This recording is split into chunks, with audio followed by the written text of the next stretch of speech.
Hi hello ಎಲ್ಲರಿಗೂ ನಮಸ್ಕಾರ. ನಾನು ನಿಮ್ಮ ಅನಾಮಿಕಾ ಅನು. ಅಭಿವ್ಯಕ್ತಿ ಕಥಾಲೋಕಕ್ಕೆ ಸ್ವಾಗತ. ಇನ್ನು ಯಾರೆಲ್ಲ ಈ ಚಾನಲ್ಗೆ ಸಬ್ಸ್ಕ್ರೈಬ್ ಆಗಿಲ್ಲ, ದಯವಿಟ್ಟು ಸಬ್ಸ್ಕ್ರೈಬ್ ಮಾಡಿಕೊಂಡು ಪ್ರೋತ್ಸಾಹ ನೀಡಿ. ಕತೆಗಳನ್ನು ಕೇಳಿ ಇಷ್ಟವಾದರೆ ಲೈಕ್ ಕೊಟ್ಟು ಕಮೆಂಟ್ ಮಾಡಿ ಹೆಚ್ಚು ಹೆಚ್ಚು ಶೇರ್ ಮಾಡುವುದರ ಮೂಲಕ ನಮಗೆ ಮತ್ತಷ್ಟು ಪ್ರೋತ್ಸಾಹ ನೀಡೋದನ್ನು ಮರಿಬೇಡಿ. ನನ್ನೆದೆಯ ಬಾಂದಳದಿ ಕಥೆಯ 72ನೇ ಅಧ್ಯಾಯವನ್ನು ನೀವೆಲ್ಲರೂ ಕೇಳಿ ಆನಂದಿಸಿದ್ದೀರಾ ಅಂತ ಭಾವಿಸ್ತೇನೆ. ಹಾಗಾದರೆ 73ನೇ ಅಧ್ಯಾಯವನ್ನು ಶುರು ಮಾಡೋಣ. ಹಿಂದೊಮ್ಮೆ ಇದೇ ಡ್ರೆಸ್ ವಿಷಯವಾಗಿ ನಡೆದ ಘಟನೆ ನೆನಪಾಗಿತ್ತು ನವೀನನಿಗೆ. ಸರಿ ಅಮ್ಮ, ಹೇಳ್ತೀನಿ ಅಂತ ಸುಮ್ಮನೆ ತಲೆ ಆಡಿಸಿದ್ದ. ಅತ್ತಿಗೆ ಲಕ್ಷ್ಮೀ ಪಾಲಿನ ಬಂಗಾರನ ಕರಗಿಸಿ ಅವಳೇನು ಕೇಳ್ತಾಳೋ ಅದನ್ನು ಫಸ್ಟ್ ಮಾಡ್ಬೋಕ್ಕೆ ಹಾಕ್ಬಿಡಿ. ಮದುವೆ ಹತ್ರ ಬಂದಾಗ ಅರ್ಜೆಂಟಲ್ಲಿ ಸರಿಯಾಗಿ ಮಾಡದೇ ಇದ್ದರೆ ಕಷ್ಟ ಅಂದರು ಸದಾನಂದರು. ಹೌದು ಅಕ್ಕ, ತಾರಾಮಣಿಯು ಧನಿ ಸೇರಿಸಿದರು. ಹಾಗೆ ಮಾಡು ಸುಧಾ, ಇಬ್ಬರನ್ನು ಕರ್ಕೊಂಡು ಹೋಗಿ ನೀವೇ ಅಕ್ಕ ತಂಗಿ ಏನು ಬೇಕೋ ಆರ್ಡರ್ ಕೊಟ್ಟು ಬನ್ನಿ ಅಂದರು ಗೌಡರು. ನಂತರ ಮದುವೆ ಉಸ್ತುವಾರಿಯ ಬಗ್ಗೆ ವ್ಯಾವಹಾರಿಕವಾಗಿ ಚರ್ಚಿಸಿದರು. ಅಮ್ಮ ಚಿಕ್ಕಮ್ಮ ಮಾತನಾಡುತ್ತಿದ್ದುದನ್ನು ನೋಡಿ ಚುಕ್ಕಿ ಇಷ್ಟೊಂದೆಲ್ಲ ನಿಭಾಯಿಸ್ತಾಳ ಚಿಂತೆಗಿಟ್ಟುಕೊಂಡಿತು ನವೀನನಿಗೆ. ಮಾತುಕತೆ ಮುಗಿಸಿ ರೂಮಿಗೆ ಹಿಂದಿರುಗಿದವನ ಮುಖದಲ್ಲಿ ಯೋಚನೆಯ ಗೆರೆಗಳನ್ನು ನೋಡಿದ ಸತಿ ಕೇಳ್ದ, ಏನಾಯಿತು? ನಡೆದಿದ್ದನ್ನೆಲ್ಲ ವಿವರಿಸಿ, ನಕ್ಷು ನಿಜ ಬದಲಾಗ್ತಾಳಾ? ಪಾಪ ಕಣೋ, ಹೀಗಿರಬೇಕು ಅಂದರೆ ಹೀಗೇ ಇರಬೇಕು. ಇದೆಲ್ಲ ಅವಳಿಗೆ ಪ್ರೆಷರ್ ಅನ್ಸಲ್ವಾ? ತನ್ನವಳ ನೆನೆದು ಕೊರಗಿದ ನವೀನ್. ಬದಲಾಗ್ತಾಳ ಅಲ್ಲ, ಬದಲಾಗಲೇಬೇಕು. ಯೋಚನೆ ಮಾಡಬೇಡ, ಪೂರ್ಣ ಆಂಟಿ ಅರ್ಥ ಮಾಡಿಸ್ತಾರೆ ಅವಳಿಗೆ. ಮಾತು ಮರೆಸಲು ಏನು ಬಾಸ್, ಇಂಟೀರಿಯರ್ ಎಲ್ಲ ಚೇಂಜ್ ಮಾಡಿಸ್ತಿದ್ದಾರೆ? ಭಲೇ ಇದೆಯಾ ನೀನು, ಗೆಳೆಯನ ಬೆನ್ನಿಗೆ ಗುದ್ದುತ್ತಾ ಹೇಳಿದ. ಇರೋ, ಯತಿಗೆ ಡೇಟ್ ಹೇಳಲೇ ಇಲ್ಲ, ಹೇಳ್ತೀನಿ ಅಂತ ಯತಿಗೆ ಕಾಲ್ ಮಾಡಿ ತಿಳಿಸಿ ಸಂಜೆ ಆರ್ಕಿಟೆಕ್ಟ್ ಹತ್ರ ಹೋಗಿ ಅಲ್ಲಿಂದ ಸತಿ ಮನೆಗೆ ಉಳ್ಕೊಳ್ಳೋಣ, 3 ಜನ. ಶರದಿ ಇಲ್ಲ ಮನೆಯಲ್ಲಿ ಅಂದ ನವೀನ್. ಅವನಿಗೂ ಬ್ಯಾಚುಲರ್ ಲೈಫ್ ಕಳೆದೋಗ್ತಿರೋದು ಅರಿವಾಗಿತ್ತು. ನಕ್ಷತ್ರ ರೆಸ್ಟ್ರಿಕ್ಟ್ ಮಾಡದೇ ಇದ್ರೂ ಅಮ್ಮ ಬಿಡಲ್ಲ ಇನ್ಮುಂದೆ, ಯಾವಾಗಂದ್ರವಾಗ ಎಲ್ಲಂದ್ರಲ್ಲೇ ಸುತ್ತೋಕೆ ಎಂದುಕೊಂಡ. ಶರುಗ್ ಗೊತ್ತಾಗಬೇಕು, ಪಾರ್ಟಿ ಮಾಡ್ತಿದ್ದೀರಾ ಅಂತಾಳೆ ನಗುತ್ತಾ ಹೇಳಿದ ಸತಿ. ಅವಳಿಗೆ ಹೇಗೋ ಗೊತ್ತಾಗುತ್ತೆ, ಅಷ್ಟಕ್ಕೂ ಅವಳು ಚುಕ್ಕಿ ಮನೇಲಿದ್ದಾಳೆ. ಫ್ರೆಂಡ್ ಜೊತೆ ಇರಬೇಕಾದ್ರೆ ನಿನ್ನಂಥ ಬಡಪಾಯಿ ಗಂಡ ನೆನಪಾಗ್ತಾನೋ ಏನೋ. ಹೇಳೋ, ತುಂಬ ದಿನ ಆಗಿದೆ, ನಾವೇ ರೌಂಡ್ ಹೊಡೆದು ಸುತ್ತಾಡೋಣ ಎಬ್ಬಿಸಿದ ನವಿ. ಕಾಲೇಜು ದಿನಗಳು ನೆನಪಾಗಿದ್ದವು ಸತಿಗೂ. ಇಬ್ಬರು ಗೆಳೆಯರು ಬೈಕ್ ಏರಿ ಸಿಟಿ ಕಡೆ ತಿರುಗಿದರೆ ದಾರಿಯಲ್ಲಿ ಯತಿಯೂ ಜೊತೆಯಾದ. ಆರ್ಕಿಟೆಕ್ಟ್ನ ಮೀಟ್ ಮಾಡಿ ಸೀದಾ ಮೂವರು ಸತಿಯ ಮನೆಗೆ ಹೋದರು. ಬಹಳ ದಿನಗಳ ನಂತರ ಮೂವರೇ ಸೇರಿದ್ದು ಮಾತು ಹರಟೆ ಸಾಗಿತ್ತು. ಹೋಟೆಲಿಂದ ಫುಡ್ ಆರ್ಡರ್ ಮಾಡಿ ಊಟ ಮುಗಿಸಿ ಮೂವರು ಮಲಗಿದರು. ಮಾತು ಮುಂದುವರೆದಿತ್ತು. ಇತ್ತ ಗೆಳತಿಯರಿಬ್ಬರ ಮಾತು ಮುಂದುವರೆದಿತ್ತು. ಶರು, ನಿನ್ನ ಮದುವೆ ಆದಮೇಲೆ ಒಂದಿನೂ ನೀನು ಹೇಗಿದೆಯಾ ಅಂತ ಕೇಳಲೇ ಇಲ್ವೇ? ಚೆನ್ನಾಗಿರ್ತೀಯಾ ಅನ್ನೋ ನಂಬಿಕೆಯಿಂದ ಅಂದಳು ನಕ್ಷತ್ರ. ನೋಡು ನಕ್ಷು, ಜೀವನ ಆದಮೇಲೆ ಒಬ್ಬರು ಇಷ್ಟಕ್ಕೆ ತಕ್ಕಂತೆ ಮತ್ತೊಬ್ಬರು ಹೊಂದ್ಕೊಂಡು ಹೋಗಬೇಕು, ಆಗ ಲೈಫ್ ಚೆನ್ನಾಗಿರುತ್ತೆ. ನಿನಗಾದರೂ ಅಷ್ಟೇ, ನೆನ್ಪಿಟ್ಕೋ, ಶರದಿ ತಿಳಿಸಿ ಹೇಳಿದ್ಲು. ನನಗೂ ಗೊತ್ತು ಶರು, ನವಿ ಕೆಲವೊಂದನ್ನು ಬಾಯಿ ಬಿಟ್ಟು ಹೇಳಲಾರ ನಾನೆಲ್ಲಿ ಹರ್ಟ್ ಆಗ್ತೀನೋ ಅಂತ. ಆದರೆ ಕೆಲವೊಂದಕ್ಕೆ ನಾನು ಅಡ್ಜಸ್ಟ್ ಆಗಲೇಬೇಕಿದೆ. ಅಪ್ಪ ಅಮ್ಮ ಜೀವನ ಬಿಟ್ಟು ಹೋಗಬೇಕು. ಗಂಡನ ಮನೆಯಲ್ಲಿ ಕೋಟಿ ಇದ್ದರೂ ಹೆಣ್ಮಕ್ಳಿಗೆ ಅಪ್ಪನ ಮನೆ ಅಂದರೆ ಸೆಳೆತ ಇದ್ದೇ ಇರುತ್ತೆ ಕೊನೆವರೆಗೂ ಅಂದಳು ನಕ್ಷತ್ರ. ಮರುದಿನ ಸತಿಯೇ ಬಂದು ಶರದಿಯನ್ನು ಕರೆದುಕೊಂಡು ಹೋದ. ನಕ್ಷತ್ರಳ ಮದುವೆ ಮುಗಿಯುವವರೆಗೂ ಎಜುಕೇಷನ್ ಯೋಚನೆಯನ್ನೇ ಮಾಡುವುದು ಬೇಡ ಎಂದು ಮುಸುಕೆಳೆದುಕೊಂಡು ಮಲಗಿದ್ದಳು ಸ್ನೇಹ. ಎಲ್ಲರೂ ಈಗ ತಮ್ಮ ತಮ್ಮ ಕೆಲಸಗಳಲ್ಲಿ ಬ್ಯುಸಿ. ಖಾಲಿಯಿಂದಿದ್ದೆಂದರೆ ನಕ್ಷತ್ರ ಮತ್ತು ಸ್ನೇಹ ಮಾತ್ರ. ಒಟಗುಡುವ ಮಾತಿನ ಮಳೆಯಲ್ಲಿ ಕಾಲ ಕಳೆಯುತ್ತಿದ್ದರೂ ನಕ್ಷತ್ರ ಹೊರಗೆಲ್ಲೂ ಹೋಗುವ ಹಾಗಿಲ್ಲವೆಂದು ಸ್ನೇಹಾಳೆ ಬರ್ತಿದ್ಲು. ಪೂರ್ಣಿಮಾ ರದ್ದು ಪೂರ್ತಿ ಕ್ಲಾಸ್ ಈಗ ನಕ್ಷತ್ರಳಿಗೆ. ನಾಳೆ ಗಂಡನ ಮನೆಯಲ್ಲಿ ಏನೂ ಕಲ್ತಿಲ್ಲ ಅಂದರೆ ಮರ್ಯಾದೆ ಪ್ರಶ್ನೆ. ಅಡುಗೆ ಮನೆ ವಿಚಾರಕ್ಕೆ ಗಂಡಸರು ತಲೆ ಹಾಕಬೇಡಿ. ಪೂರ್ಣಿಮಾ ವಿಶ್ವನಾಥರಿಗೆ ತಾಕೀತು ಮಾಡಿದ್ರು. ತಾಯಿಯ ಮಾರ್ಗದರ್ಶನದಲ್ಲಿ ಚೆನ್ನಾಗಿ ಕಲಿಯುತ್ತಿದ್ದಳು ನಕ್ಷತ್ರ. ಅವಳಿಗೂ ಆತಂಕ ಇತ್ತು. ವಿಶ್ವನಾಥರಂತೂ ಮದುವೆ ಕೆಲಸಗಳಲ್ಲಿ ಬ್ಯುಸಿಯಾಗಿದ್ದರು. ಅಪ್ಪನ ಜೊತೆ ಈಗ ಜೀವನ್ ಬೆಂಬಲಕ್ಕೆ ಹೋಗುತ್ತಿದ್ದ. ಆ ದಿನ ವಿಶ್ವನಾಥ ಪೂರ್ಣಿಮಾ ಮನೆ ದೇವರಿಗೆ ಹೊರಟರೆ ಜೀವನ್ ಸ್ನೇಹಿತನ ಮನೆಗೆ ಹೊರಟಿದ್ದ. ನಕ್ಷತ್ರಳ ಸ್ಕೂಟಿ ಈಗ ಜೀವನ್ ಸ್ವತ್ತು. ದೇವಸ್ಥಾನಕ್ಕೆ ಹೋಗುವ ಮುಂಚೆ ಕಬೋರ್ಡ್ನಲ್ಲಿ ಇರೋ ಜೀನ್ಸು ಸ್ಲೀವ್ಲೆಸ್ ಡ್ರೆಸ್ಗಳನ್ನೆಲ್ಲ ಎತ್ತಿಟ್ಟಿರು. ಮಗಳಿಗೆ ಕೆಲಸವನ್ನು ಒಪ್ಪಿಸಿಯೇ ಹೋಗಿದ್ದರು ಪೂರ್ಣಿಮಾ. ಮನೆ ಕೆಲಸಗಳಿಗೀಗ ಪೂರ್ತಿ ನಕ್ಷತ್ರಳ ಜವಾಬ್ದಾರಿ. ಮನೆಯಲ್ಲಿ ಯಾರೂ ಇಲ್ಲದೆ ಒಬ್ಬಳೇ ಉಳಿದಾಗ ನಕ್ಷತ್ರಳ ದುಃಖ ಕಟ್ಟೆಯೊಡೆದಿತ್ತು. ಇನ್ನೆಷ್ಟು ದಿನ ಈ ಮನೆಯ ಋಣ? ಮನೆಯ ಪ್ರತಿ ಇಟ್ಟಿಗೆಯಲ್ಲೂ ನೆನಪುಗಳಿವೆ. ನಾನಿನ್ನೂ ಈ ಮನೆಗೆ 4 ದಿನ ಬಂದು ಹೋಗೋ ಅತಿಥಿ ಅಷ್ಟೇ ಎಂದುಕೊಳ್ಳುತ್ತಲೇ ನೆನೆಸಿದ ಬಟ್ಟೆಗಳನ್ನೆಲ್ಲ ವಾಷಿಂಗ್ ಮೆಷಿನ್ಗೆ ಹಾಕಿ ಕಿಚನ್ ಕ್ಲೀನ್ ಮಾಡಿ ಮುಗಿಸಿದ್ಲು. ಇನ್ನೇನು ಕೆಲಸ ಇದೆ? ಹಾಂ, ಅಮ್ಮ ಹೇಳಲಿದ್ರಲ್ಲ, ಮಾಡ್ರನ್ ಡ್ರೆಸ್ಗಳನ್ನು ಎತ್ತಿಡಬೇಕು, ಅವೆಲ್ಲ ಇನ್ನೂ ನಿರುಪಯುಕ್ತ ಎಂದುಕೊಳ್ಳುತ್ತಲೇ ಕಬೋರ್ಡ್ ಓಪನ್ ಮಾಡಿದ್ಲು. ಒಂದೊಂದು ಡ್ರೆಸ್ಸು, ಒಂದೊಂದು ನೆನಪಿನ ಬುತ್ತಿ. ಒಲ್ಲದ ಮನಸ್ಸಿನಿಂದಲೇ ಎತ್ತಿಡುತ್ತಿರಲು ಕರೆಗಂಟೆ ಸದ್ದಾಯಿತು. ಬಾಗಿಲು ತೆಗೆದು ನೋಡಿದರೆ ಗೌಡರು ಮತ್ತೆ ನವೀನ್ ನಿಂತಿದ್ರು. ಮಾವ ಬನ್ನಿ ಒಳಗೆ, ಸ್ವಾಗತಿಸಿದಳು. ಒಳಗೆ ಬಂದು ಕೂತವರಿಗೆ ಕುಡಿಯಲು ನೀರು ಕೊಟ್ಟು ಕಾಫಿ ಮಾಡಿ ತಂದುಕೊಟ್ಟಳು. ಅಪ್ಪ ದೇವಸ್ಥಾನಕ್ಕೆ ಹೋಗಿದ್ದಾರಂತೆ, ಕಾಲ್ ಮಾಡಿದ್ದೆ ಹಾಗಂದ್ರು, ಗೌಡರೇ ಹೇಳಿದರು. ಹಾಂ ಮಾವ, ಬರುತ್ತಿರುವುದನ್ನು ಹೇಳದೆ ಬಂದ ತನ್ನವನ ಮೇಲೆ ಮುನಿಸು. ಬೆಳಗ್ಗೆನೆ ಕಾಲ್ ಮಾಡೋಕೆ ಹೇಳಿದ್ದೆ, ಇವನು ಮಾಡಿಲ್ಲ, ನಾನು ಕೆಲಸದ ಒತ್ತಡ ಮರೆತೆ. ಸೊಸೆಯ ಮನದಾಳ ಅರಿತವರಂತೆ ಗೌಡರೇ ಹೇಳಿದರು. ಬಂದು 10 ನಿಮಿಷ ಕಳೆದರೂ ಮಗನನ್ನು ಮಾತನಾಡಿಸಿದ ಸೊಸೆಯನ್ನು ನೋಡಿ. ಕಾಲ್ ಮಾಡಿದೆ, ಸ್ವಿಚ್ ಆಫ್ ಮಾಡಿಟ್ಕೊಂಡಿದ್ದಾಳೆ, ದೂರು ಹೇಳಿದ ನವೀನ್. ಜೀವನ್ ಕೂಡ ಮನೆಯಲ್ಲಿಲ್ಲ. ಹೊರಡು ಲಕ್ಷ್ಮಿ ಅಂದರು ಗೌಡರು. ಎಲ್ಲಿಗೆಂದು ಕೇಳುವ ಹಾಗಿಲ್ಲ. ಹ್ಞೂ ಎಂದು ತಲೆಯಾಡಿಸಿದ್ಲು. ನಮ್ಮ ಸ್ನೇಹಿತರ ಮನೆಗೆ ಹೋಗ್ಬರಬೇಕು, ಹೋಗ್ಬರ್ತೀನಿ, ಹೊರಟಿರು ಲಕ್ಷ್ಮಿ, ಮೇಲೆದ್ದರು ಗೌಡರು. ಅದೇ ಊರಿನಲ್ಲಿದ್ದ ತಮ್ಮ ಸ್ನೇಹಿತರ ಮನೆಗೆ ಹೋಗಿ ಬರಲು. ಏನು ಮಾಡ್ತಿದ್ದೆ, ಫೋನ್ ಸ್ವಿಚ್ ಆಫ್ ಮಾಡಿಕೊಂಡು? ನಾನು ನೋಡ್ತಿದ್ದೀನಿ, ಮದುವೆ ಡೇಟ್ ಫಿಕ್ಸ್ ಆದಮೇಲೆ ತುಂಬ ಡಲ್ ಆಗಿದೆಯಾ, ನೋಡೋಕ್ಕಾಗ್ತಿಲ್ಲ. ಬಾಡಿದ ತನ್ನವಳ ಮುಖ ನೋಡಲಾಗದೆ ಕಕ್ಕುಲಾತಿಯಿಂದ ಹೇಳಿದ ನವೀನ್. ಹಾಗೇನಿಲ್ಲ, ಕೂತಿರು, ಬೇಗ ರೆಡಿ ಆಗ್ತೀನಿ ಅಂತ ರೂಮಿಗೆ ಹೋಗಲು ನಕ್ಷತ್ರ ತಿರುಗಿದ್ರೆ ಚುಕ್ಕಿ ಮತ್ತೆ ಕೂಗಿದ. ಏನು? ಹಿಂದಿರುಗಿ ಪ್ರಶ್ನಾರ್ಥಕವಾಗಿ ನೋಡಿದ್ಲು. ಅದು ಡ್ರೆಸ್, ಜೀನ್ಸ್ ಹಾಕ್ಬಿಡ, ಅಳುಗುತ್ತಲೇ ಹೇಳಿದ್ದ. ಅವಳ ಸ್ವಾತಂತ್ರ್ಯ ಕಸಿದುಕೊಳ್ಳುತ್ತಿದ್ದೇನೆಂಬ ಪಶ್ಚಾತ್ತಾಪವಿತ್ತು ಅವನ ಧ್ವನಿಯಲ್ಲಿ. ಅವನ ಭಾವ, ಪರಿಸ್ಥಿತಿ ಎರಡೂ ಅವಳಿಗೆ ಹೇಳದೆ ಅರ್ಥವಾಗುವ ಭಾಷೆ. ಬಳಿ ಬಂದು ಕೊರಳ ಬಳಸಿ, ಇಷ್ಟಕ್ಕೆ ಯಾಕೆ ಫೀಲ್ ಆಗ್ತಿದೆಯಾ, ಬಾ ಇಲ್ಲಿ ಎಂದು ರೂಮಿಗೆ ಕರೆದುಕೊಂಡು ಹೋಗಿ, ಅಮ್ಮ ಬೆಳಗ್ಗೆನೇ ಹೇಳಿ ಹೋಗಿತ್ತು ನೋಡು, ಮಾಡ್ರನ್ ಡ್ರೆಸ್ಸಸ್ಗಳನ್ನೆಲ್ಲ ಎತ್ತಿಡ್ತಾ ಇದ್ದೀನಿ, ಇನ್ಮೇಲೆ ಅವು ನನಗೆ ಯೂಸ್ ಇಲ್ವಲ್ಲ ಅಂದಳು. ಮನಸ್ಸಿನ ಬೇಸರ ಮುಖದಲ್ಲಿ ಗೋಚರ ಆಗ್ತಾಯಿತ್ತು. ಹಿಂದಿನಿಂದ ತಬ್ಕೊಂಡು, ಸಾರಿ, ನಾವು ಔಟ್ಸೈಡ್ ಹೋದಾಗ ಹಾಕೋ, ನಂದೇನು ಅಬ್ಜೆಕ್ಷನ್ ಇಲ್ಲ ನುಡಿದ. ನಿನಗೋಸ್ಕರ ಚೇಂಜ್ ಆಗ್ತೀನಿ ನಿರ್ಧರಿಸಿದವಳಂತೆ ನುಡಿದಳು. ಥ್ಯಾಂಕ್ಸ್, ಮತ್ತೇನು ಹೇಳದಾದ. ರೆಡಿ ಆಗು, ಹೊರಗಡೆ ಅಂತ ಹೇಳಿ ನಡೆದ. ವಿಶ್ವನಾಥರಿಗೆ ಕಾಲ್ ಮಾಡಿ ವಿಷಯ ತಿಳಿಸಿದರೆ, ಆ ಬಂಗಾರ ಹೋಗ್ಬಾ ಅಪ್ಪಣೆ ಕೊಟ್ಟರು. ದಾರಿಯಲ್ಲಿ, ಯಾಕೆ ಮಾವ ಇಷ್ಟು ಅರ್ಜೆಂಟಾಗಿ ಒಡವೆಗೆ ಹೋಗ್ತಿರೋದು? ನಕ್ಷತ್ರ ಕೇಳಿದ್ಲು. ಮಾಂಗಲ್ಯ ಮಾಡಿಸೋಕೆ ಇವತ್ತು ಪ್ರಶಸ್ತವಾದ ದಿನ ಅಂತೆ ಲಕ್ಷ್ಮಿ, ನಿಮ್ಮತ್ತೆ ಅದಕ್ಕೆ ಇವತ್ತೇ ಹೋಗೋಣ ಅಂದ್ಲು. ಕಾರಣ ತಿಳಿಸಿದರು ಗೌಡರು. ಮಾಂಗಲ್ಯ 100 ವೀಣೆಗಳ ತಂತಿ ಮೀಟಿದಂತೆ ಇಬ್ಬರ ಮನಸ್ಸಲ್ಲೂ ವಿವರಿಸಲು ಪದಗಳ ಬಡತನ. ಇಬ್ಬರಿಗೂ ಮುಖ ನೋಡಿಕೊಂಡ್ರು. ಗೋಲ್ಡ್ ಪ್ಯಾಲೇಸಿಗೆ ಹೋಗೋಣವಾ, ಡಿಸೈನ್ಸ್ ಚೆನ್ನಾಗಿರ್ತವೆ ಅಂದಳು ನಕ್ಷತ್ರ. ಇಲ್ಲ, ಅಮ್ಮ ಚಿಕ್ಕಮ್ಮ ಮಾಮೂಲಿ ಹೋಗೋ ಜ್ಯುವೆಲರಿ ಹತ್ರನೇ ಆಲ್ರೆಡಿ ಹೋಗಿದ್ದಾರೆ, ಡ್ರೈವಿಂಗ್ ಮಾಡುತ್ತಲೇ ಹೇಳಿದ ನವೀನ್. ಅವನಿಗೀಗ ನಕ್ಷತ್ರಳಿಗೆ ಮುಖ ಕೊಟ್ಟು ಮಾತನಾಡೋದು ಕಷ್ಟ ಆಗ್ತಾಯಿತ್ತು. ಚುಕ್ಕಿಗೆ ಇದುವರೆಗೂ ಕಾಂಪ್ರಮೈಸನ್ನು ಸನ್ನಿವೇಶನೇ ಬಂದಿಲ್ಲ. ಆದ್ರಲ್ಲಿ ಕಾಂಪ್ರಮೈಸೇ ಜೀವನ ಆಗ್ತಿದೆ. ಸತಿ ಮದುವೆಯಲ್ಲಿ ಅಮ್ಮ ಯಾವುದಕ್ಕೂ ಕರಾರು ಹಾಕಲಿಲ್ಲ. ಅದನ್ನು ನೋಡಿನೇ ಸ್ವಲ್ಪ ನಿರಾಳ ಆಗಿದ್ದೆ. ಚುಕ್ಕಿ ಕೂಡ. ಆದರೆ ಅಮ್ಮ ಪ್ರತಿಯೊಂದು ಹೀಗೆ ಇರಬೇಕು ಅಂತ ಆರ್ಡರ್ ಮಾಡ್ತಿದ್ದಾರೆ. ಏನೂ ಅನ್ನೋ ಹಾಗಿಲ್ಲ, ಒಂಥರ ಧರ್ಮ ಸಂಕಟ. ಗಂಟ್ಲಲ್ಲಿ ಸಿಕ್ಕಿಕೊಂಡ ಬಿಸಿ ತುಪ್ಪದ ಹಾಗೆ. ಯೋಚಿಸುತ್ತಿರುವಾಗಲೇ ಜ್ಯುವೆಲರಿ ತಲುಪಿದ್ರು. ನವಿ, ಗಾಡಿನ ಪಾರ್ಕ್ ಮಾಡಿ ಬನ್ನಿ ಎನ್ನುತ್ತಾ ಗೌಡರು ಇಳಿದು ಹೋದರೆ, ನವೀನ್ ಹಣೆಯಲ್ಲಿ ಮೂಡಿದ ಚಿಂತೆಯ ಗೆರೆಗಳನ್ನು ನೀವಿಕೊಂಡು ಕಾರನ್ನು ಪಾರ್ಕ್ ಮಾಡಿದ. ಗ್ಲಾಸ್ ಏರಿಸಿ ಇಳಿ ಎನ್ನುವಾಗ ಸ್ಟೇರಿಂಗ್ ಮೇಲಿದ್ದ ನವೀನ್ ಎಡಗೈ ಮೇಲೆ ತನ್ನ ಕೈ ಇಟ್ಟು, ಜಾಸ್ತಿ ಯೋಚನೆ ಮಾಡಬೇಡ, ಸುಧಮ್ಮ ತಾರಮ್ಮ ಯಾವುದನ್ನು ಸೆಲೆಕ್ಟ್ ಮಾಡ್ತಾರೋ ಅದನ್ನೇ ತಗೋತೀನಿ, ಅಷ್ಟಕ್ಕೂ ನನಗೇನು ಜ್ಯುವೆಲ್ಸ್ ಬಗ್ಗೆ ಐಡಿಯಾ ಇಲ್ಲ ಅಂದಳು ಸಮಾಧಾನಿಸುವ ಧ್ವನಿಯಲ್ಲಿ. ಎಷ್ಟೊಂದು ಕಾಂಪ್ರಮೈಸ್ ಆಗ್ತಿದೆಯಲ್ವಾ ನನಗೋಸ್ಕರ? ಸಾರಿ, ವಿಷಾದವಿತ್ತು ಅವನ ಧ್ವನಿಯಲ್ಲಿ. ನಿನಗೋಸ್ಕರ ಅಷ್ಟೇ, ನಿನ್ನನ್ನೇ ಏನು ಕಾಂಪ್ರಮೈಸ್ ಮಾಡ್ಕೋತಿಲ್ವಲ್ಲ, ಇಳಿ ಅಂದಳು ತಾನು ಇಳಿದು ಡೋರ್ ಹಾಕುತ್ತಾ. ಡ್ರೈವರ್ ರವಿಯೇ ಸುಧಾಮಣಿ ತಾರಾಮಣಿಯವರನ್ನು ಕರೆತಂದಿದ್ದ.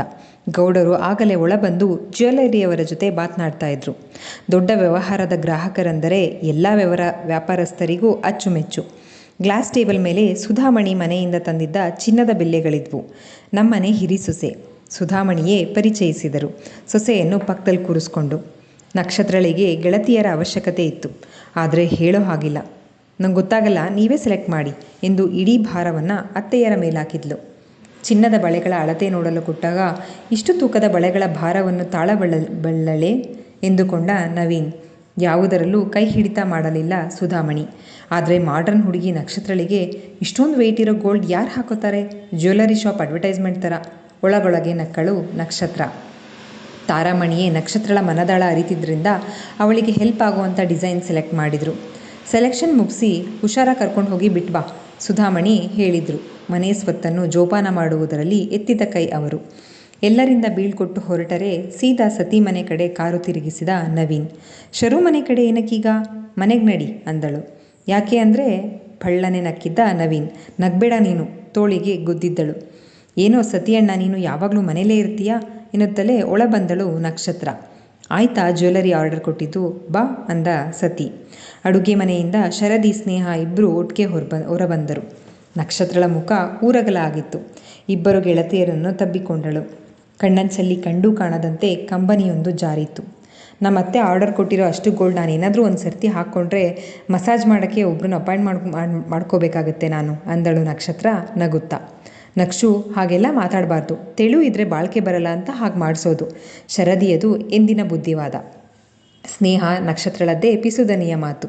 ಮದುವೆ ಡೇಟ್ ಫಿಕ್ಸ್ ಆದ ಮೇಲೆ ಇದೇ ಮೊದಲು 6 ಜನವೂ ಸೇರಿದ್ದು. ಕಾಲೇಜಿನ ದಿನಗಳು ಮರುಕಳಿಸದಂತೆ ಆಗಿತ್ತು. ಅದುವರೆಗಿನ ಬೇಸರವೆಲ್ಲ ಬಿಸಿಲಿಗೆ ಸಿಕ್ಕ ಮಂಜಂತೆ ಕರಗಿತ್ತು ನಕ್ಷತ್ರಳಿಗೆ. ನಕ್ಷತ್ರ ಬ್ಯುಸಿ ಇದ್ದಾಗ ತನ್ನೊಳಗೆ ನಡೆಯುತ್ತಿರುವ ಗೊಂದಲಗಳನ್ನು ಸತಿಯಲ್ಲಿ ಹೇಳಿಕೊಂಡು ಹಗುರಾದ ನವಿ.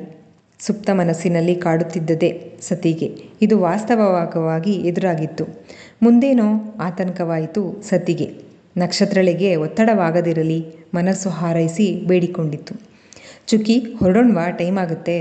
ಇರುವ ಮನಸ್ಸಿದ್ದರೂ ಹೆಚ್ಚು ಸಮಯ ಬಿಡಲಾಗದು. ತಾಯಿ ಮಡದಿಯಾಗುವವಳು ಇಬ್ಬರಿಗೂ ಬೇಸರವಾಗದಂತೆ ನಿಭಾಯಿಸಬೇಕಾಗಿದೆ ನವೀನ್ ಈಗ. ಇನ್ನಷ್ಟು ಸಮಯ ಇರುವ ಮನಸ್ಸಿದ್ದರೂ ಮಾತು ಮೀರುವಂತಿಲ್ಲ. ಕೀ ಕೊಟ್ಟ ಗೊಂಬೆಯಂತೆ ತಲೆಯಾಡಿಸಿ ಎದ್ದು ನಿಂತಳು. ಅದುವರೆಗೂ ಅರಳಿದ್ದ ಮುಖ ಬಾಡಿತ್ತು. ಟೈಮ್ ಸರಿ ಇರಲ್ಲ, ಕತ್ಲಾಗೋಕ್ಕೂ ಮುಂಚೆ ಮನೇಲಿರಬೇಕು ನೀನು, ಶರದಿಯೇ ತಿಳಿಸಿ ಹೇಳಿದಳು. ನಿನ್ನ ಮದುವೆ ಆಗುವಾಗ ಈ ಥರ ರೆಸ್ಟ್ರಿಕ್ಷನ್ಸ್ ಇರಲಿಲ್ಲ, ನನಗೆ ಮಾತ್ರ. ನಕ್ಷತ್ರಳ ಮನಸ್ಸು ಬಂಡಾಯದ ಬಾವುಟ ಹಾರಿಸಿತ್ತು. ಯಾಕಂದರೆ ನಾನು ಸತೀಶ್ ಅವರು ಎಲ್ಲೂ ಹೊರಗಡೆ ಓಡಾಡ್ತಾ ಇರಲಿಲ್ಲ, ಹಾಗಾಗಿ ಹೇಳೋ ಪ್ರಮೇಯನೇ ಬರಲಿಲ್ಲ. ಸಮಾಧಾನದ ಪ್ರಯತ್ನ ಶರದಿದು. ಬಿಡು, ಎಲ್ಲರತ್ರನೂ ಎಲ್ಲದಕ್ಕೂ ಏನಾದರೊಂದು ಸಬೂಬು ಇದ್ದೇ ಇರುತ್ತೆ. ಮುಖ ಊದಿಸಿಕೊಂಡೇ ಕಾರತ್ತಿ ಕುಳಿತಳು. ನೀನು ಹೀಗೋದ್ರೆ ನಂಗಿಲ್ಲಿ ಸಮಾಧಾನವಾಗಿ ಇರೋಕ್ಕಾಗಲ್ಲ ಕಣ್ತುಂಬಿಕೊಂಡಳು ಶರದಿ. ಗೆಳತಿಯ ಕಣ್ಣೀರು ಕಾಣುತ್ತಲೇ ಕರಗಿದಳು ನಕ್ಷತ್ರ. ಬೇಜಾರಾಗಬೇಡ ಸ್ನೇಹ, ಶರು ನೋಡ್ಕೊಳ್ಳೆ, ಗೆಳತಿಗೊಪ್ಪಿಸಿ ಹೊರಟಳು. ಚಿಟಪಟ ಸೋನೆ ಮಳೆ ಶುರುವಾಗಿತ್ತು. ಈ ಮಳೆಗೂ ಇಳೆಗೂ ಇರೋ ರಿಲೇಷನ್ಶಿಪ್ ಗೊತ್ತಾ ಚುಕ್ಕಿ ನಿನಗೆ? ನವೀನ್ ಕೇಳಿದ. ಗೊತ್ತಿಲ್ಲ, ಏನು ಹೇಳು, ಉದಾಸೀನವಾಗಿ ಕೇಳಿದಳು ನಕ್ಷತ್ರ. ವಿಷ್ಣುವಿನ ಲಾಂಗ್ ಡಿಸ್ಟೆನ್ಸ್ ವೈಫ್ ಇಳೆ. ನೆನಪಾದಾಗೆಲ್ಲ ಮಳೆ ರೂಪದಲ್ಲಿ ಬರ್ತಾನೆ ಮುದ್ದಿಸೋಕೆ. ಗಕ್ಕನೆ ಕಾರನ್ನು ನಿಲ್ಲಿಸಿ ಬೊಗಸೆಯಲ್ಲಿ ಮುಖವಿಡಿದುಕೊಂಡಿದ್ದ. ಸೋ ಕೆಂಗಣ್ಣು ಮಾಡಿಕೊಂಡು ಕೇಳಿದ್ಲು. It's going wrong. ಅರ್ಥವಾಗಿತ್ತು ನವೀನ್ಗೆ. ಜಸ್ಟ್ ಹೇಳ್ದೆ ಅಷ್ಟೇ ಅಂದ. ನಿಂಗೆ ಲಕ್ಷ್ಮಿ ಇಳೆ ಎರಡೂ ನಾನೇ. ಯು ಆರ್ ಮೈನ್, ಎದೆಗೂಡಿಗೆ ಗುದ್ದುತ್ತಾ ಹೇಳಿದಳು. You are my everything. ಏನೋ ಇಳೆ ಕರುಣೆ ತೋರಿದ ಹಾಗೆ ತೋರುತ್ತೀಯೇನೋ ಅಂತ ಕೆನ್ನೆ ಸವರಿಕೊಳ್ಳುತ್ತಾ ಕೇಳಿದ ನವೀನ್. ಈಡಿಯಟ್, ಮೆತ್ತನೆ ಕೆನ್ನೆಗೆ ಹೊಡೆದಳು ನಕ್ಷತ್ರ. ನಿಂಗೇನೋ ತೋರಿಸ್ಬೇಕು ಎಂದು ಮೊಬೈಲ್ ಗ್ಯಾಲರಿ ಓಪನ್ ಮಾಡಿಕೊಟ್ಟು ನೋಡು ಅಂತ ಹೇಳಿ ಎದೆಗೊರಗಿಸಿಕೊಂಡು ಬಲಗೈನಲ್ಲಿ ಡ್ರೈವ್ ಮಾಡ್ತಿದ್ದ. ಈ 5-6 ವರ್ಷಗಳಲ್ಲಿ ಅವಳೆಂದೂ ನವೀನ್ ಮನೆಯನ್ನು ಸಂಪೂರ್ಣವಾಗಿ ನೋಡಿರಲಿಲ್ಲ. ನವೀನ್ ಫೋಟೋಸ್ಗಳಲ್ಲಿ ಅಷ್ಟೇ. ಬೆಡ್ರೂಮ್ನಲ್ಲಿದ್ದಾಗ ವಿಡಿಯೋ ಕಾಲ್ ಮಾಡಿದ್ರಂತೂ ನೋಡೋ ಕುತೂಹಲ ಇದ್ದರೂ ನಾಚಿಕೆಯಿಂದ ಎಂದೂ ಕೇಳಿರಲಿಲ್ಲ. ಅಮ್ಮ ಜೀವನ್ ಶರದಿ ಹೇಳೋದನ್ನು ಕೇಳಿ ತಿಳಿದಿದ್ಲು. ಮೊದಲ ಬಾರಿ ಮನೆ ನೋಡಿ ಬಂದಾಗ ಅಮ್ಮ ಸಂತೋಷವಾಗಿದ್ಲು. ಮಗಳು ಹೇಗೆ ನಿಭಾಯಿಸುವಳೋ, ಹೆತ್ತ ಕರುಳು ಅಳುಕಿತ್ತು. ಜೀವನ್ಗಂತೂ ಅಕ್ಕ ಅರಮನೆಯಂಥ ಮನೆಗೆ ಸೊಸೆಯಾಗ್ತಿರುವುದು ಸಂತಸವಾಗಿ ಹೊಗಳಿದ್ದು. ತಕ್ಷಣವೇ ಗುರುತು ಸಿಗಲಿಲ್ಲ. ಸುಸಜ್ಜಿತ ವೆಲ್ ಫರ್ನಿಶ್ಡ್ ಬೆಡ್ರೂಮ್. ನಾಚಿಕೆ ಆವರಿಸಿತು. ಕಣ್ಣುಗಳು ಪ್ರಶ್ನೆ ಕೇಳುತ್ತಿದ್ದವು. ತುಂತುರು ಮಳೆ ಹನಿ ಕಮ್ಮಿಯಾಗಿತ್ತು. ಕಾರನ್ನು ಸೈಡ್ಗೆ ಹಾಕಿದ. ಸ್ಟೇರ್ ಕೇಸ್ ಹತ್ತುವುದರಿಂದ ಡಿಸೈನ್ ಚೇಂಜ್ ಮಾಡಿಸಿದ್ದ. ತೋರಿಸತೊಡಗಿದ. ವಾರ್ಡ್ರೋಬ್ಗಳು, ಅಗಲವಾದ ಕಿಟಕಿ, ಆಳೆತ್ತರದ ಕನ್ನಡಿ, ಡ್ರೆಸ್ಸಿಂಗ್ ಟೇಬಲ್, ರಿಲ್ಯಾಕ್ಸೇಷನ್ ಚೇರ್, ತೂಗುಯಾಲೆ, ಬೆಡ್ ಲ್ಯಾಂಪ್, ಕಿಟಕಿಯಿಂದ ಕಳ್ಳ ಹೆಜ್ಜೆ ಇಟ್ಟು ಇಳಿಬಿದ್ದ ಜಾಜಿ, ಮಲ್ಲಿಗೆ ಬಳ್ಳಿ, ಬುಕ್ ರ್ಯಾಕ್ಸ್, ಸ್ಟಡಿ ಟೇಬಲ್, ಮೆತ್ತನೆಯ ಸೋಫಾ, ಗೋಡೆಯಲ್ಲಿ ಅಲ್ಲಲ್ಲಿ ನೇತಾಡುತ್ತಿದ್ದ ಇಬ್ಬರ ಮುದ್ದಾದ ಜೋಡಿ ಫೋಟೋಗಳು. ಹೆಣ್ಣೊಬ್ಬಳು ಅತಿ ಆಸಕ್ತಿಯಿಂದ ತನ್ನ ಅಂತಃಪುರವನ್ನು ಸಿದ್ಧಪಡಿಸಿಕೊಂಡಂತಿತ್ತು. ಎಲ್ಲವನ್ನು ತೋರಿಸಿ ಕೊನೆಗೆ ಶಿವಪಾರ್ವತಿಯರ ಮೋಹಕ ಭಂಗಿಯ ಎತ್ತರದ ತೈಲಚಿತ್ರವೊಂದನ್ನು ತೋರಿಸಿ, ಇದು ಸತಿ ಗಿಫ್ಟ್ ಎಂದ ಖುಷಿಯಿಂದ. ಓಕೆನಾ, ಇನ್ನೂ ಏನಾದರೂ ಬೇಕಾ ನಿನ್ನ ಅನುಕೂಲಕ್ಕೆ ಅಂತ ಕೇಳಿದ್ದ. ಇದನ್ನೇನ ವಾರದಿಂದ ಮಾಡಿಸ್ತಾ ಇದ್ದಿದ್ದು, ಇದೆಲ್ಲ ಯಾಕೆ ಅಂದಳು. ಅತ್ತೆ ಏನಂದುಕೊಂಡರೋ ಎಂಬ ಅಳುಕಿನಿಂದ. ಮನದೊಡತಿ ಮನೆಯೊಡತಿಯಾಗಿ ಬರುತ್ತಾರೋ ಖುಷಿಗೆ ಕಣ್ಮಿಟುಕಿಸಿದ್ದ ನವೀನ್ ಕ್ಷಣಗಳನ್ನು ಎಣಿಸ್ತಾ ಇದ್ದಾನೆ. ಯಾವಾಗ ಅವನ ಮನೆಗೆ ಹೋಗ್ತೀನೋ ಅಂತ. ನಾನು ನನ್ನ ಮನೇನ ಬಿಟ್ಟೋಗ್ಬೇಕಲ್ಲ ಅಂತ ಕೌಂಟ್ ಮಾಡ್ತಿದ್ದೀನಿ. ಇಬ್ಬರ ಎಣಿಕೆಯಲ್ಲೂ ಎಷ್ಟೊಂದು ವ್ಯತ್ಯಾಸ. ಆದರೂ ಅವನ ಅಭಿರುಚಿ ಇಷ್ಟವಾಗಿತ್ತು. ಕಣ್ಣುಗಳು ಮೆಚ್ಚುಗೆಯನ್ನು ಸೂಸುತ್ತಿದ್ದವು. ತನ್ನವನ ಮೇಲೆ ಮುದ್ದುಕ್ಕಿ ಬಂದು ಲವ್ ಯು ಮೆಲ್ಲನೆ ಉಸುರಿ ಎದೆಗೂಡಿಗೆ ಮುತ್ತನ್ನಿಟ್ಟಳು. ದಿಲ್ಖುಷ್ ಹಿಡಿತ ಸಡಿಲಿಸಿ ಮತ್ತೆ ಡ್ರೈವ್ ಮಾಡಿದ. ಸೊಸೆಯಂದಿರಿಗಾಗಿ ಸುಧಾಮಣಿ ತೆಗೆದಿಟ್ಟಿದ್ದ ಬಂಗಾರದ ವಿಷಯ ತಿಳಿಸಿ, ಮಾಂಗಲ್ಯ ಮಾಡಿಸಲು ದಿನ ಚೆನ್ನಾಗಿತ್ತಂತೆ, ಅದಕ್ಕೆ ನೀವಿಲ್ದಾಗ ಬಂದು ಚುಕ್ಕಿನ ಕರ್ಕೊಂಡು ಹೋದೆ. ಕ್ಷಮೆ ಕೇಳುವಂತಿತ್ತು ನವೀನ್ ಮಾತಿನ ಶೈಲಿ. ಮಾವ ಏನಂದುಕೊಂಡರೋ ಎಂಬ ಅಳುಕು ಅವನದು. ಎಷ್ಟು ಮುಂದಾಲೋಚನೆ ಗೌಡ್ತಿದು. ನನ್ನ ಮಗಳನ್ನು ಅವರ ಮಗಳಂತೆ ನೋಡ್ಕೋತಾರೆ. ಸ್ವಲ್ಪ ಶಾಸ್ತ್ರ ಸಂಪ್ರದಾಯ ಹೆಚ್ಚು ಅನ್ನೋದು ಬಿಟ್ಟರೆ ಮತ್ಯಾವ ಸಮಸ್ಯೆಯೂ ಇಲ್ಲ. ವಿಶ್ವನಾಥರಿಗೆ ಸಂತಸ ಆಗಿತ್ತು. ಪರವಾಗಿಲ್ಲ ಬಿಡು, ಅವಳು ಎರಡೂ ಮನೆಗೆ ಸೇರಿದ ಸ್ವತ್ತು. ಇನ್ನೇನು ಸ್ವಲ್ಪ ದಿನ ಆಗ ನೀವು ನಿಮ್ಮನ್ನು ಕೇಳಿ ನಾವು ಕರ್ಕೊಂಡು ಬರಬೇಕು ಅಂದರು ವಿಶ್ವನಾಥರು ಭವಿಷ್ಯವನ್ನು ನೆನೆದು. ಮಾವ, ಅದೆಲ್ಲ ಫಾರ್ಮ್ಯಾಲಿಟೀಸ್ ಇಟ್ಕೋಬೇಡಿ. ನಾನಿವಾಗಲೇ ಹೇಳ್ತಾ ಇದ್ದೀನಿ, ಚುಕ್ಕಿ ಮೇಲೆ ಫಸ್ಟ್ ರೈಟ್ಸ್ ನಿಮಗೇನೆ. ನಿಮ್ಮ ಮಗಳು ನಿಮ್ಗೆ ಯಾವಾಗ ಬೇಕು ಅನಿಸಿದ್ರು ಧಾರಾಳವಾಗಿ ಕರ್ಕೊಂಡು ಬನ್ನಿ. ನಮ್ಮ ಯಾರನ್ನೂ ಕೇಳೋಕೆ ಹೋಗಬೇಡಿ, ನಮ್ಮದೇನೂ ಅಭ್ಯಂತರವಿಲ್ಲ ಎಂದು ಜೋರಾಗಿ ಹೇಳಿ, ನಿಮಗೇನು ಅಭ್ಯಂತರವಿಲ್ಲ ಅಂದರೆ ಮಗಳ ಜೊತೆ ಈ ಬಡಪಾಯಿ ಅಳಿಯನನ್ನೂ ಕರ್ಕೊಂಡು ಬನ್ನಿ ಅಂತ ನಿಧಾನವಾಗಿ ಕಿವಿ ಕೆರೆದುಕೊಳ್ಳುತ್ತಾ. ಅಳಿಯ ಮಗಳನ್ನು ಬಿಟ್ಟಿರಲಾರ. ವಿಶ್ವನಾಥರಿಗೆ ಅರ್ಥವಾಗಿತ್ತು. ಆದರೆ ನವೀನ್ ಕೇಳಿದ ಶೈಲಿ ನಗು ಬಂದಿತ್ತು. ನಗುತ್ತಲೇ, ಆಯ್ತಾಯ್ತು, ಎಲ್ಲಾದರೂ ಇರಿ, ಯಾವಾಗಲೂ ಜೊತೆಯಲ್ಲಿರಿ ಸಾಕು ಅಂದರು. ಮುಂದಿನ ಸಿದ್ಧತೆಗಳೆಲ್ಲ ಭರದಿಂದ ಸಾಗಿದ್ದವು. ಸತಿಯತಿ ತಮ್ಮೆಲ್ಲ ಕೆಲಸಗಳನ್ನು ಬದಿಗಿಟ್ಟು ವಿಶ್ವನಾಥರಿಗೆ ಮನೆ ಮಕ್ಕಳಂತೆ ಸಹಾಯಕರಾಗಿ ನಿಂತರು. ಒಡಹುಟ್ಟಿದವಳ ಪ್ರೀತಿ ಕೊಟ್ಟವಳ ಮದುವೆಗಾಗಿ ಶರದಿ ಸ್ನೇಹ ನಕ್ಷತ್ರಳ ಜೊತೆಯೇ ಇದ್ದರು. ಬಟ್ಟೆ ಖರೀದಿಯ ದಿನ ಸುಧಾರೆ ಫೋನ್ ಮಾಡಿ ನಕ್ಷತ್ರಳಿಗೆ ಶರದಿ ಮತ್ತು ಸ್ನೇಹನ ಕರ್ಕೊಂಡೇ ಬಾ ನಿನ್ನ ಕಂಪ್ನಿಗೆ ಅಂದರು. ಅವರಿಗೂ ತಿಳಿದಿತ್ತು ಸೊಸೆಗೆ ಗೆಳತಿಯರಿರಬೇಕು ಅಂದು. ಪ್ರತಿ ಸೀರೆ ಆಯ್ಕೆ ಮಾಡುವಾಗಲೂ ಶರದಿ ಸ್ನೇಹರನ್ನು ಕೇಳುತ್ತಿದ್ದರು. ನಕ್ಷತ್ರಂಗೆ ಇದು ಹೇಗೆ ಕಾಣುತ್ತೆ ಅಂತ ಹೆಗಲ ಮೇಲಾಕಿ ನೋಡಿ. ಹಾಸ್ಪಿಟಲ್ಗೂ ಲೀವ್ ಇರಲಿಲ್ಲ. ವೃತ್ತಿ ಮದುವೆ ಸಿದ್ಧತೆಗಳ ನಡುವೆ ನವೀನ್ ಹೈರಾಣಾಗಿದ್ದ. ದಣಿದು ಹೈರಾಣಾದ ಮನಕ್ಕೆ ಬೇಕಿದೆ ನಿನ್ನದೊಂದು ಸಾಂಗತ್ಯ, ಬೇಗ ಬಂದು ಬಿಡು ನನ್ನೊಲವಿನ ಅಂತಃಪುರಕ್ಕೆ. ಹಂಸತೂಲಿಕಾ ಕಲ್ಪದಂತೆ ತೂಗು ಮಂಚ ಕಾಯುತ್ತಿದೆ. ನಗೆ ಬುಗ್ಗೆಯ ಜೊತೆಗೊಂದಷ್ಟು ಆಹ್ಲಾದಕರ ಹರಟೆಗಾಗಿ. ಸಂಚಾರಿ ನಿಯಮಗಳ ಹಂಗಿಲ್ಲದೆ ಹಗಲು ರಾತ್ರಿ ಹೊತ್ತು ಗೊತ್ತಿನ ಪರಿವೇ ಇಲ್ಲದೆ ಸಂದೇಶಗಳಂತೂ ರವಾನೆಯಾಗುತ್ತಿದ್ದವು. ನವಿ, ನಾನು ಪಾರ್ಲರಲ್ಲಿದ್ದೀನಿ, ಡಿಸೈನರ್ ಬೋಟಿಕ್ನಲ್ಲಿದ್ದೀನಿ, ಫ್ರೆಂಡ್ಸ್ಗೆ ಇನ್ವಿಟೇಷನ್ ಕೊಡೋಕ್ಕೆ ಬಂದಿದ್ದೀನಿ, ಬ್ಯುಸಿ ಇದ್ದೀನೋ, ಐ ವಾಂಟ್ ಟು ಸ್ಲೀಪ್. ನಕ್ಷತ್ರಳ ಯಾವ ಕಾರಣಗಳು ಅವನನ್ನು ನಿಯಂತ್ರಿಸಲಾರವು. ಅವಳ ನೆನಪಾಗುತ್ತಲೇ ಅವನ ಮನದ ಒಲವಿನ ಪಿಸುದನಿಗೆ ಇವಳು ಕಿವಿಯಾಗಲೇಬೇಕೆಂದು ರಚ್ಚೆ ಹಿಡಿದ ಮಗುವಿನಂತೆ ಅವನು. ತನ್ನವಳ ನೆನಪಾಗುತ್ತಲೇ ನವೀನ್ ಕವಿಯಾಗ್ತಿದ್ದ. ಅದೆಷ್ಟೇ ಆಯಾಸವಾದರೂ ಇದೆಲ್ಲ ತನ್ನವಳಿಗಾಗಿ, ಅವಳ ಆಗಮನಕ್ಕಾಗಿ ಎಂದುಕೊಳ್ಳುತ್ತಲೇ ಆಯಾಸವೆಲ್ಲ ಗಾಳಿಗೆ ಸಿಕ್ಕ ತರಗೆಲೆಯಂತಾಗುತ್ತಿತ್ತು. ಮದುವೆಗಿನ್ನೂ 2 ದಿನಗಳು ಬಾಕಿ. ಬಂಧುಗಳೆಲ್ಲ ಬಂದಿಳಿದಿದ್ದರು. ಪ್ರೇಕ್ಷಾ, ಲಲಿತಾ, ಕಾವೇರಿ, ರಮಾಕಾಂತರು ಕೂಡ. ಮದುವೆಯ ಮೊದಲ ಶಾಸ್ತ್ರಕ್ಕೆ ಸಿದ್ಧತೆ ಭರದಿಂದ ಸಾಗಿತ್ತು ಎರಡೂ ಮನೆಗಳಲ್ಲಿ. ವಧೂವರರಿಂದ ಒನಕೆಗಳನ್ನು ಪೂಜಿಸಿ ಸುಮಂಗಲಿಯರು ಅರಿಶಿನವನ್ನು ಕುಟ್ಟಿ ರೆಡಿ ಮಾಡಿದ್ದರು. ನಕ್ಷತ್ರಳ ಕಡೆಯಿಂದ ಶರದಿ ಸತಿ ವರನಿಗಾಗಿ ಅರಿಶಿಣವನ್ನು ತೆಗೆದುಕೊಂಡು ಹೊರಟರೆ, ನವೀನ್ ಮನೆಯಿಂದ ಸಂಬಂಧದಲ್ಲಿ ನವೀನ್ಗೆ ಅಕ್ಕ ಭಾವ ಆದವರು ಹೊರಟರು. ಅವರಿಗೆ ಯಾರ ಪರಿಚಯವೂ ಇಲ್ಲದಿದ್ದರಿಂದ ಜೊತೆಯಲ್ಲಿ ಸಂಜಯ್ ಕೂಡ ಹೊರಟ. ನಕ್ಷತ್ರ ಮನೆಗೆ ತೆಗೆದುಕೊಂಡು ಹೋಗಲು ಅರಿಶಿಣವನ್ನು ಸೀರೆಯನ್ನು ದೇವರ ಮನೆಯಲ್ಲಿ ತಾರಾಮಣಿ ಸಿದ್ಧ ಮಾಡುತ್ತಿದ್ದರೆ ಯಾರಿಲ್ಲವೆಂದು ಕಳ್ಳನಂತಿ ಬಂದ ನವೀನ್ ತಾರಾಮಣಿ ಕಣ್ಣಿಗೆ ಬಿದ್ದಿದ್ದ. ಇಲ್ಲಿಗೆ ಈ ಸಂಚಿಕೆ ಮುಕ್ತಾಯವಾಯಿತು. ಈ ಸಂಚಿಕೆ ನಿಮ್ಮೆಲ್ಲರಿಗೂ ಇಷ್ಟವಾಗಿದೆ ಅಂತ ಭಾವಿಸ್ತೇನೆ. ದಯವಿಟ್ಟು ನಿಮ್ಮ ಅನಿಸಿಕೆ ಅಭಿಪ್ರಾಯಗಳನ್ನು ಕಮೆಂಟ್ ಸೆಕ್ಷನಲ್ಲಿ ಹಂಚ್ಕೊಳ್ಳೋದನ್ನು ಮರಿಬೇಡಿ. ಧನ್ಯವಾದಗಳು.